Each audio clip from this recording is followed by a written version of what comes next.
It's now a great pleasure for me to introduce another very good and dear friend, Dr. Ahmed Abaddi, who's the Secretary General of the Rabita Muhammadia of Ulamas, the Mohammedan League of Scholars, which is the senior council of religious scholars established by His Majesty King Mohammed VI. He also heads the working group within the Strategic Dialogue on education cultural issues. He previously served as a director of Islamic Affairs in the Ministry of Islamic Affairs, Abus, in Morocco, as well as a very successful academic career after his doctorate in teaching at the University of Qadi University in Marrakesh. He's studied also and taught at two universities as a Fulbright Scholar in Residence at DePaul University and my alma mater, the University of Chicago, regretfully for me, many years after I passed through those doors, so I didn't have the pleasure of having him in class, but it's a great pleasure to introduce a figure who really has done a great deal, not only for countering violent extremism on the religious field in Morocco, but really throughout Africa, and increasingly, though he's very modest about it, in the greater Middle East. Dr. Ahmed Abaddi, please.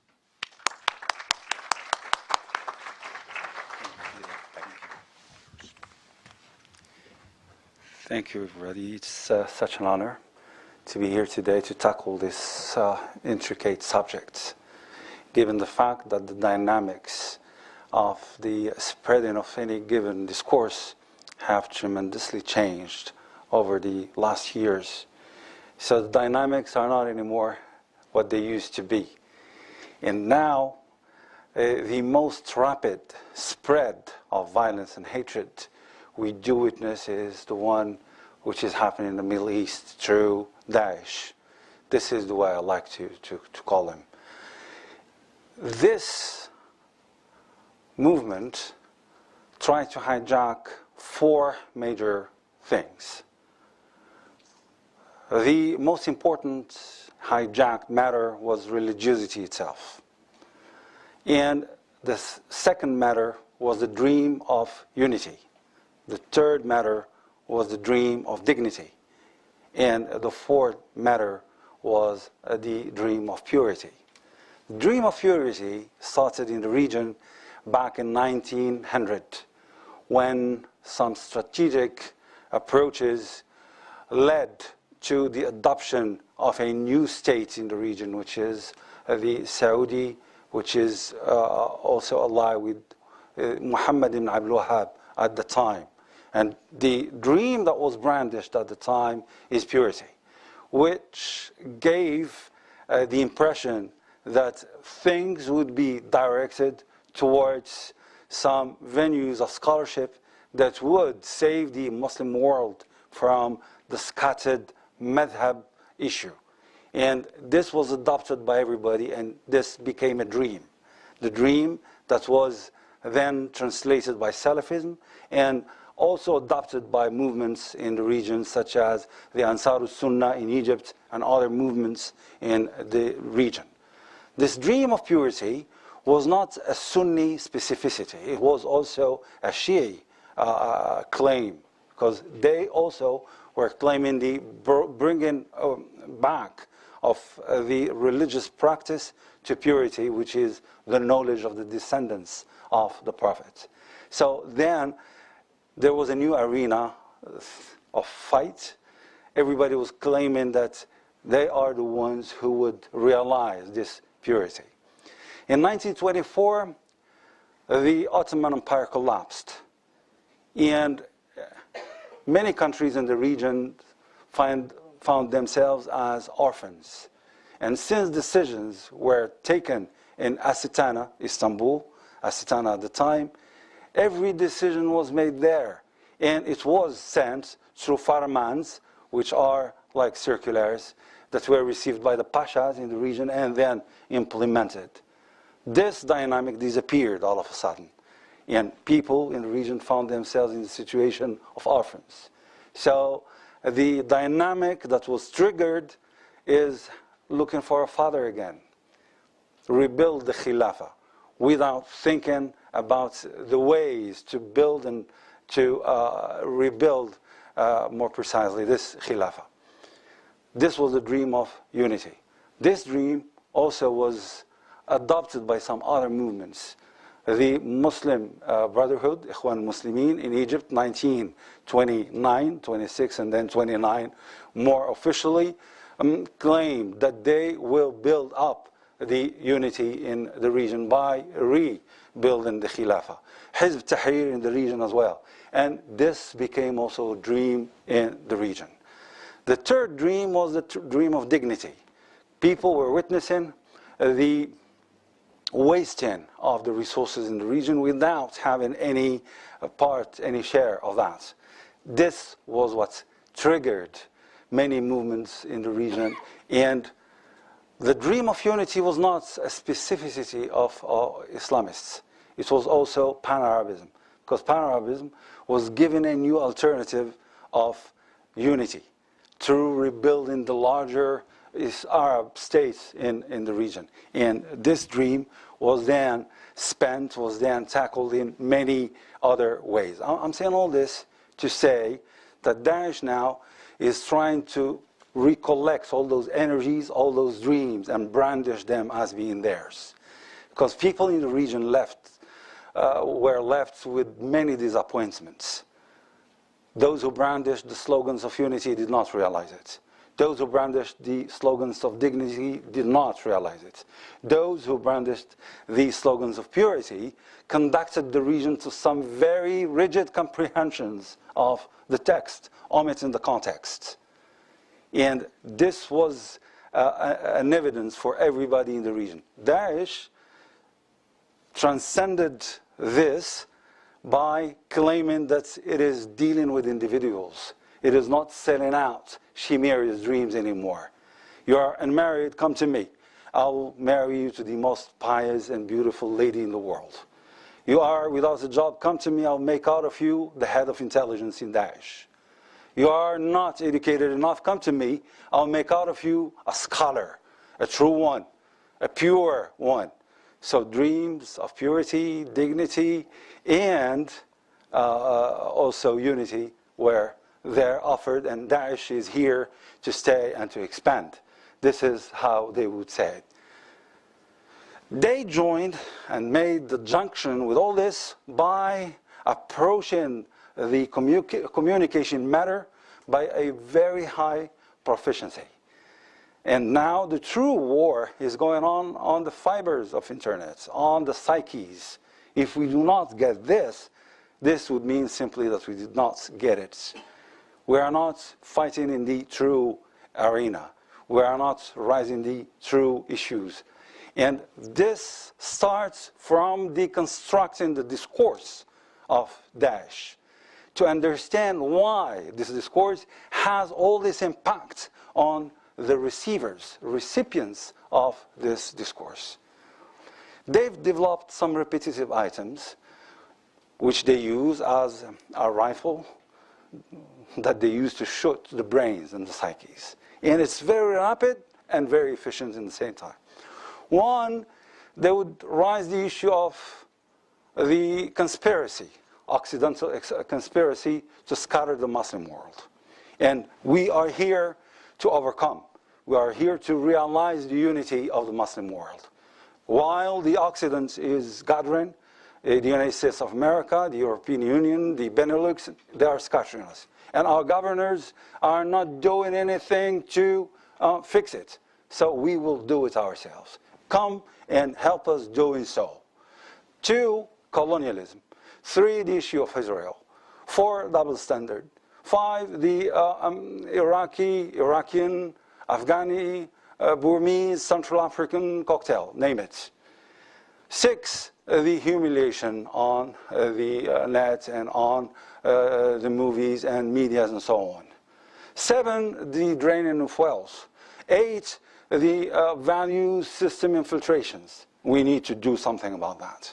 And this is why when you witness their ways of recruiting, and especially when this recruitment is directed to some frustrated, angry, high testosterone young males in the region, with all those disappointments, with all those angers that are internalized in themselves, they're very prone to respond to the appeal of the sirens. And especially given the fact that there is some tangible state that pretends realizing the dreams of dignity, unity, and purity. If we do not tackle the content and deconstruct it, if we do not train people to build up the enzymes that will allow them to deconstruct this discourse, then the war, the battle, is lost in advance. And to do so, we need people who will not be just functionaries. We need people to be hosting in them some passion, to realize all the ugliness of the facts that are going on there. And this is why it needs some very specific engineering to build up curriculums and programs that would train efficient people. To give you just some very rapid statistics. In Egypt, you have 280,000 officials that are in the payroll and receiving public riyals, dinars, dirhams in the region. But if we do measure the efficiency, how high is this efficiency? In Saudi Arabia, you have 300,000. In the region, you would have armies of those officials. It is such a waste to not reconverse and to not rebuild capacities among those people. But to do so, we need to be anchored both in the text knowledges and context knowledges. If we just limit ourselves in the text, this will not do. If we do limit ourselves in the context, this definitely will not do. And we need the shaping of some very appealing alternative discourse that would definitely be there and present on the net to counter this narrative. This definitely cannot be done in an official manner only.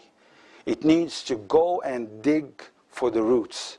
And this is why there is a crucial need to tackle the children dimension. I'm talking about video games. I'm talking about cartoons. I'm talking about some wonderful, colorful, joyful heroes, such as Spider-Man and Batman and name it. Isn't Stanley the one who said, with great powers come great responsibilities? So we need him and others who are having the know-how to come and help with those issues. I'm talking about colorful video games, not just with violent content in them. I'm talking also about the peers education dimension. Youth need to appropriate, to own the initiatives, not just to be dictated what to do. Youth are really bored with this very ancient style that we do suggest to them. Put in every and each time an adult face on the discourse. They don't buy it anymore.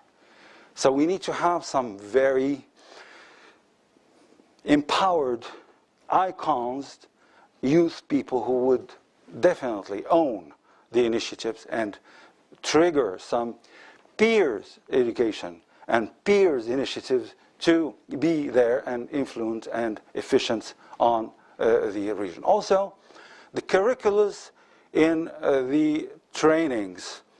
I'm talking about trainings of imams. I'm talking about the trainings of academics in Sharia knowledges. I'm talking about the training in the Sufi orders. I'm talking about the trainings in the other arenas that would consume a religious discourse, but this religious discourse needs to be dosed, need to be definitely oriented to fix and solve the problems, not create problems. Which means that the religious discourse also need a cogitation effort. For this, we need champions. Definitely, we need dollars to do so. But dollars without proficiency would not definitely do. And this is why Morocco, when realizing that the problem is multidimensional, and definitely looks like a puzzle. And each piece of the puzzle has its own characteristics. And we do not restrict ourselves from going as deep as we can to tackle each link of the chain of this large problem, to give proposals and solutions for each piece of the problem. So the Moroccan experience in this regard, as my predecessor and friend Mbak Abu Aida said, was very humble in its approach, but also very realistic. So we needed to take each piece on its own and then re-engineer it and start an initiative with the concern to bring together all those pieces, to free, at the end, the global image of the puzzle. And this was done under the leadership of His Majesty, who happens to be the Commander of the Faithful. By the way, the Commander of the Faithful in Morocco does not include Muslims only, because Morocco has also Jewish citizens, and they are there. We are having a Christian presence, and we are dealing with it in an open way. We are trying to be as inclusive as we can, because the wisdom of religiosity at the end is not the specificity of one religion, because this approach of mutual recognition is very crucial to respect and to consider. The Commandant of the Faithful ensures the coherence between all those links of the chain, the pieces of the puzzle. So we have choices, and those choices are three choices, major ones. The choice of the ritual. It's Malikit because it joins and makes the junction between text and context. The dogma, which is Ash'ari, this makes the junction between text and reason. And third, spirituality, Junaydid spirituality, Junaydid Sufism, which makes the junction between text and spirituality. Those choices were very successful at the time, because they influenced the region, sub-Saharan Africa, but also the Middle East region, because the Sufi orders that were raised in Morocco spread out in the region. And this is what conserves the very vibrant relationship of Morocco with sub-Saharan Africa, because they share those three choices. And then, institutions-wise, we have 5 dimensions, along with the Commandant of the Faithful. We have the High Council of Scholars, which ensures proximity with citizens and ensures a permanent training for the imams. We do gather the officials, 50,000 of them, twice a month, to talk with them, to discuss with them. This costs definitely dollars, but I do embrace the opinion that says it's worthy. Then it tackles the fatwas.